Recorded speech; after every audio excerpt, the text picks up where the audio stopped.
हाय, वंदना लजीज फूड में आपका स्वागत है। आज मैं तिल और गुड़ की गजक की रेसिपी लेकर आई हूँ।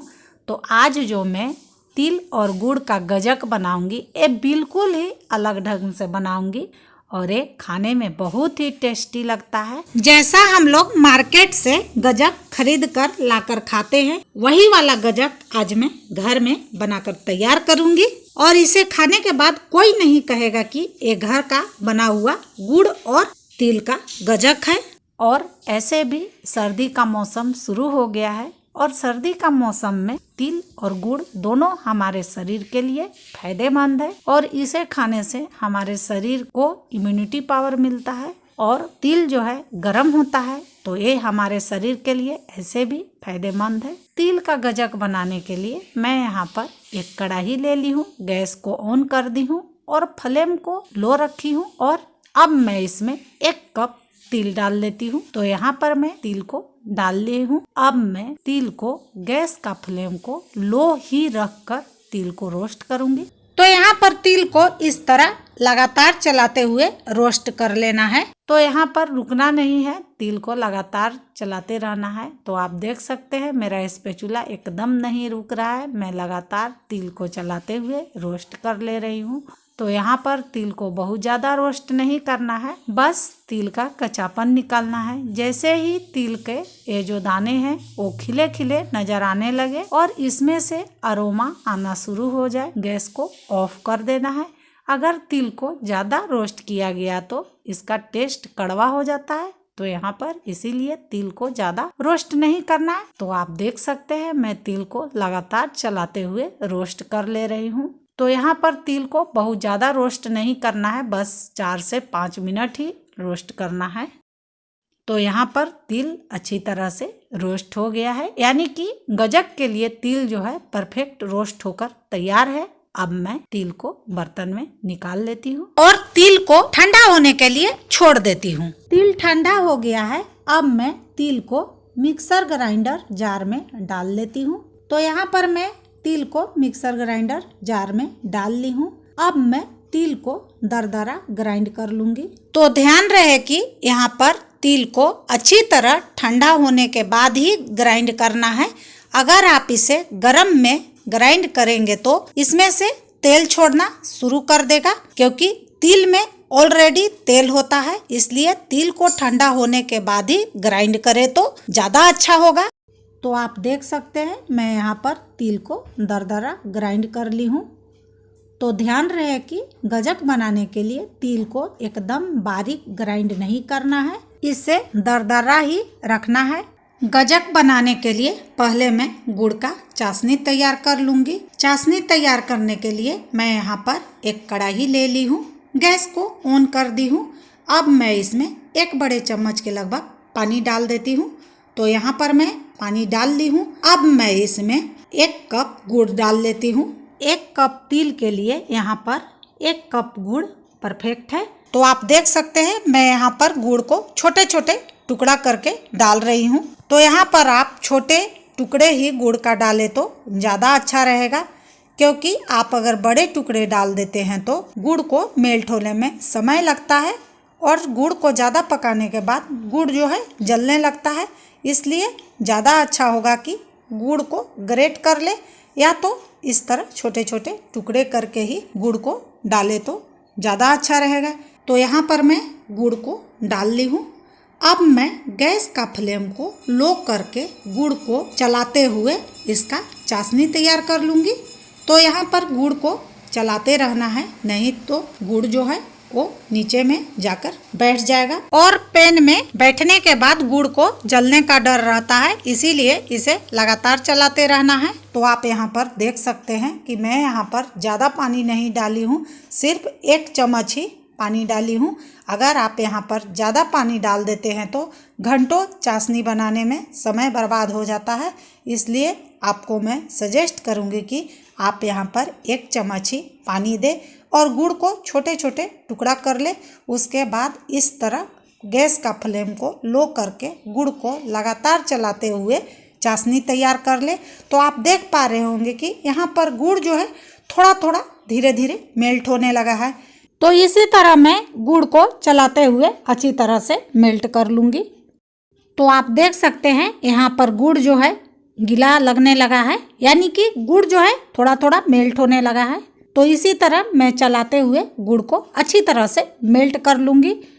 तो आप देख सकते हैं यहाँ पर गुड़ जो है अच्छी तरह से मेल्ट हो गया है। अब मैं गुड़ को लो फ्लेम में ही इस तरह चलाते हुए इसका चाशनी तैयार कर लूँगी। तो यहाँ पर गुड़ को लगातार चलाते रहना है, नहीं तो ये जो गुड़ है ये जल जाएगा। इसीलिए यहाँ पर गैस का फ्लेम को लो रखकर इसे चलाते रहना है। तो यहाँ पर गुड़ को सिर्फ मेल्ट नहीं करना है, चाशनी तैयार करना है।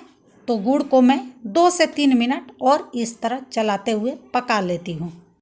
चाशनी को पके 2 से 3 मिनट हो गया है। अब मैं चाशनी चेक कर लेती हूँ। तो यहाँ पर मैं एक बर्तन में पानी ले ली हूँ। अब इसी पानी में ये जो चाशनी है इसे डाल लेती हूँ इस तरह। तो यहाँ पर मैं चाशनी को डाल ली हूँ। अब मैं कुछ देर रुक जाती हूँ और रुकने के बाद यहाँ पर इस चाशनी को इस तरह लेकर तोड़ के देख लेना है। तो आप देख सकते हैं यहाँ पर ये जो चाशनी है जमने के बाद टॉफी की तरह टूट नहीं रहा है। इसका मतलब हुआ कि अभी चाशनी परफेक्ट नहीं बना है। तो मैं करीब 1 से 1.5 मिनट और इस तरह चलाते हुए चाशनी को पका लेती हूँ। तो यहाँ पर मैं चाशनी को इस तरह चलाते हुए 1 से 1.5 मिनट के लगभग पका ली हूँ। अब मैं फिर उसी तरह पानी में चाशनी को डाल लेती हूँ इस तरह। तो यहाँ पर मैं चाशनी को डाल दी हूँ। अब मैं थोड़ा सा रुक जाती हूँ, इसको ठंडा होने के लिए छोड़ देती हूँ और इधर चाशनी को चलाते रहूँगी, नहीं तो चाशनी जल जाएगा। अब मैं ये जो पानी में चाशनी को डाली हूँ इसे इस तरह पकड़कर तोड़कर देख लेती हूँ। तो आप देख सकते हैं यहाँ पर चाशनी टॉफी की तरह टूट रहा है। इसका मतलब हुआ कि यहाँ पर चाशनी परफेक्ट बनकर तैयार है। तो अब मैं चाशनी को और नहीं पकाऊंगी। अब मैं इसी टाइम में इसमें मिल्क पाउडर डाल लेती हूँ। तो यहाँ पर मिल्क पाउडर पूरी तरह से ऑप्शनल है, लेकिन मिल्क पाउडर देने से गजक का जो टेस्ट है वो मावे जैसा आ जाता है। तो यहाँ पर मैं टोटल 2 बड़ी चम्मच मिल्क पाउडर का यूज कर रही हूँ। अब मैं मिल्क पाउडर को भी चाशनी में अच्छी तरह से चलाते हुए मिक्स कर लूँगी। अब मैं इसी टाइम में इसमें 1 बड़ी चम्मच के लगभग देसी घी डाल लेती हूँ। देसी घी देने से इसका स्वाद 4 गुना बढ़ जाता है। घी को भी मैं चाशनी में मिक्स कर लूँगी। तो यहाँ पर मैं देसी घी को भी चाशनी में अच्छी तरह से मिक्स कर ली हूँ। अब मैं इसमें ग्राइंड करके तिल रखी हूँ, इसे भी डालकर चाशनी में अच्छी तरह से मिक्स कर लूँगी। तो इस तरह मैं इसे चलाते हुए चाशनी में मिक्स कर ले रही हूँ। तो आप देख सकते हैं मैं यहाँ पर इसे लगातार चलाते हुए मिक्स कर ले रही हूँ। तो यहाँ पर आधा से अधिक तिल जो है चाशनी में मिक्स हो गया है। अब मैं गैस को ऑफ कर लेती हूँ और अच्छी तरह से तिल को चाशनी में मिक्स कर लूँगी। तो ध्यान रहे कि यहाँ पर इसे हल्का मिक्स करने के बाद गैस को ऑफ कर देना है। अगर यहाँ पर तिल को चाशनी के साथ पकाया गया तो हमारा गजक जो है कड़ा बन जाएगा। इसीलिए यहाँ पर हल्का तिल को मिक्स करने के बाद गैस को ऑफ कर लेना है। तो आप देख सकते हैं तिल जो है अच्छी तरह से चाशनी में मिक्स हो गया है। अब मैं चलती हूँ नेक्स्ट प्रोसेस में। गजक को बनाने के लिए मैं यहाँ पर एक ट्रे ले ली हूँ। आप कोई सा थाली या प्लेट भी ले सकते हैं। अब मैं इसमें घी ग्रीस कर लेती हूँ ताकि गजक जो है इसमें चिपके नहीं। तो यहाँ पर मैं ट्रे को अच्छी तरह से ग्रीस कर ली हूँ। अब मैं इसमें ये जो मिक्सचर बनाई हूँ तिल का इसे डाल लेती हूँ। तो यहाँ पर मैं मिक्सचर को ट्रे में डाल दी हूँ।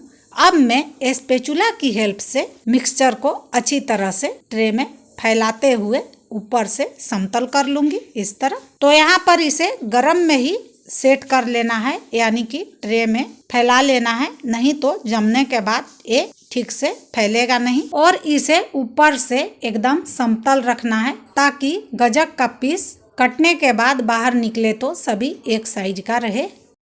तो इस तरह मैं ऊपर से अच्छी तरह से चिकना कर ली हूँ। अब मैं इसके ऊपर से गार्निश कर लेती हूँ। तो तो यहाँ पर गजक को गार्निश करना पूरी तरह से ऑप्शनल है, लेकिन मैं यहाँ पर इसे बढ़िया लगने के लिए गार्निश कर ले रही हूँ ताकि देखने में ये और भी बढ़िया लगे। तो मैं इस तरह ऊपर से पिस्ता से गार्निश कर ले रही हूँ। आप यहाँ पर अपने पसंद का ड्राई फ्रूट से इसे गार्निश कर सकते हैं। मैं यहाँ पर इसे पिस्ता से गार्निश की हूँ। अब मैं इसे स्पैचुला की हेल्प से इस तरह सेट कर ले रही हूँ ताकि जब गजक का पीस काट कर बाहर निकाले तो ये ड्राई फ्रूट बाहर नहीं आए। तो यहाँ पर मैं इसे अच्छी तरह से सेट कर ली हूँ। अब मैं इसमें कट का मार्क लगा लेती हूँ ताकि ये सेट होने के बाद काटने पे अच्छी तरह से कटे, क्योंकि ये सेट होने के बाद ठीक से कटता नहीं है, इसीलिए सेट होने के पहले ही इसे काट लेना है इस तरह। तो यहाँ पर मैं पिज्जा कटर से इस तरह कट कर ले रही हूँ। आप नाइफ की हेल्प से भी इसे काट सकते हैं और बर्फी का साइज आप यहाँ पर अपने अनुसार बड़ा छोटा भी रख सकते हैं।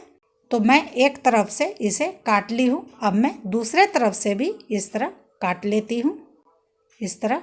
तो ध्यान रहे कि इसे गरम में ही काट लेना है। अगर आप सेट होने के बाद इसे काटिएगा तो ये सही से कटेगा नहीं, क्योंकि सेट होने के बाद ये कड़ा हो जाता है। तो मैं यहाँ पर दोनों तरफ से काटकर इसे तैयार कर ली हूँ। अब मैं इसे 15 मिनट सेट होने के लिए छोड़ देती हूँ।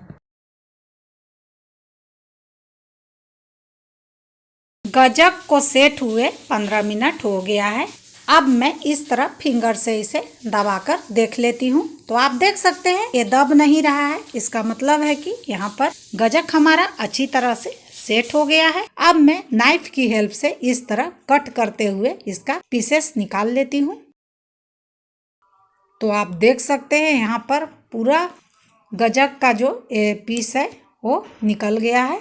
अब मैं इसमें से एक एक पीस निकाल लेती हूँ। तो इस तरह मैं पीस को निकाल दे रही हूँ। आप चाहे तो यहाँ पर पीस को काट कर भी निकाल सकते हैं, लेकिन मैं इस तरह तोड़कर निकाल ले रही हूँ। तो आप देख सकते हैं मैं एक पीस यहाँ पर निकाल ली हूँ। और ये गजक देखने में कितना बढ़िया लग रहा है, खाने में तो पूछिए ही मत, एकदम टेस्टी, सुपर, लाजवाब।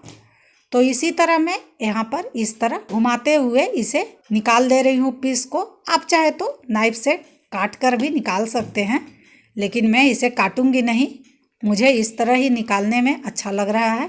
तो यहाँ पर मैं दूसरे पीस को भी निकाल ली हूँ। तो आप देख सकते हैं यहाँ पर गजक का ये जो पीस है देखने में कितना बढ़िया लग रहा है और खाने में तो पूछिए ही मत, एकदम टेस्टी, सुपर, लाजवाब। तो इसी तरह मैं सारे पीस को निकालकर प्लेट में रख लेती हूँ।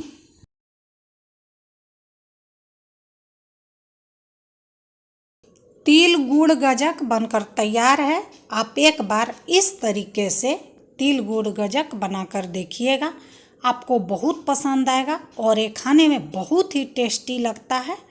तो अगर मेरा रेसिपी पसंद आए तो मेरे वीडियो को लाइक और शेयर करना ना भूलें और मेरे चैनल को ज़रूर सब्सक्राइब करें। तब तक के लिए नमस्कार, मिलती हूँ अगली वीडियो के साथ। जय हिंद, जय भारत।